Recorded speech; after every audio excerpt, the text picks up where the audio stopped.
Welcome to Arduous. I'm Keelix, the god of chaos, and I'll be going over everything you need to know to start your arduous journey. Assuming you are new here, this world is what you mortals would describe as fantasy. You know, magic, dragons, monsters, all that stuff. Now let's start. The Reincarnated, aka players like you, are what everyone else calls anyone not from this world. Basically, anyone who has been isekai'd by millennia falls under this faction.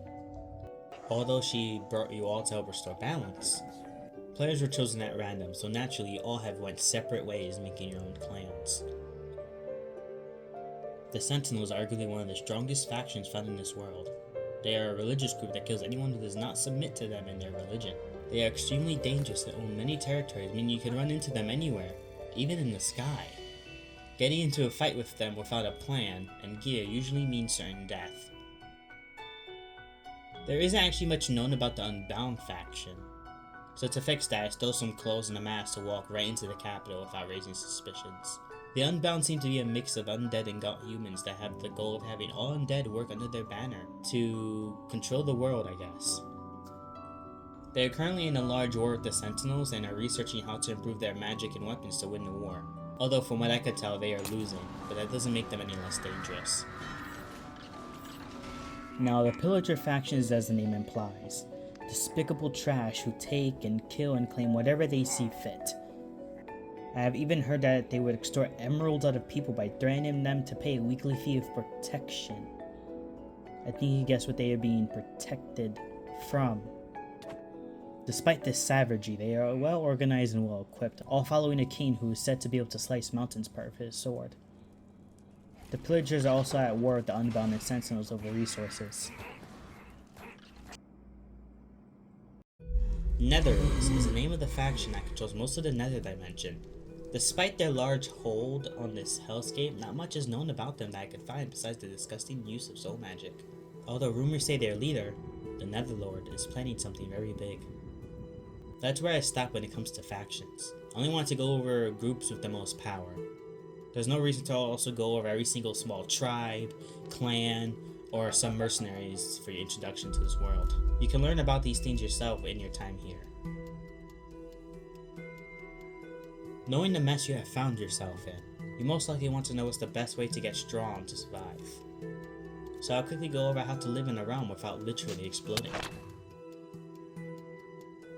The first thing you will notice upon being reincarnated is demigods taking around Afterlife Void.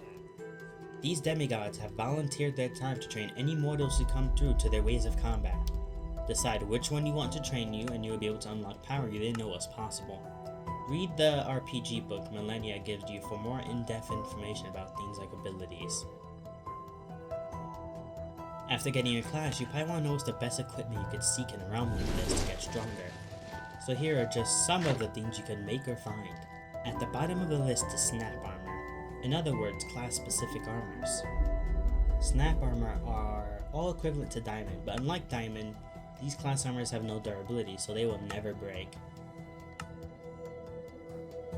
There are many variants too that you could make for your class to wear.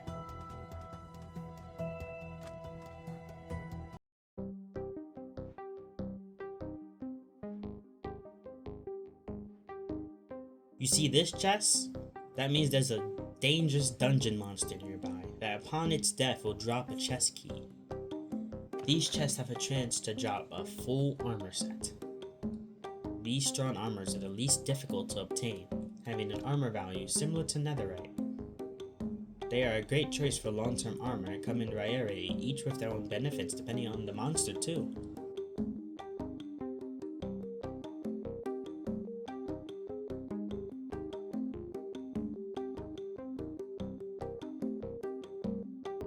This armor has to be one of the best there is, but also the most difficult to obtain, requiring multiple steps and resources to even get close.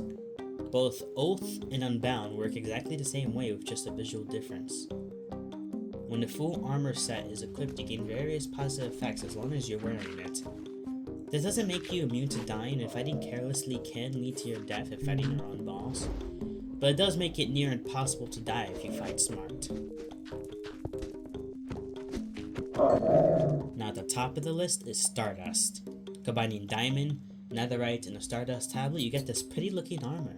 Although it has less effects than the previous armor, it has higher resistance and a higher armor value than Oath and Unbound, making it the strongest there is technically. Although I don't blame someone for considering the other armor better, because of all of its effects, I guess it comes to preference whether you want pure armor or just multiple effects with pretty good armor. Alright, that's enough knowledge for now. Don't think you know everything though. There's more to this world than there meets the eye, and if you're the adventurous type, I hope you're ready for what lurks in the dark. End of vision message.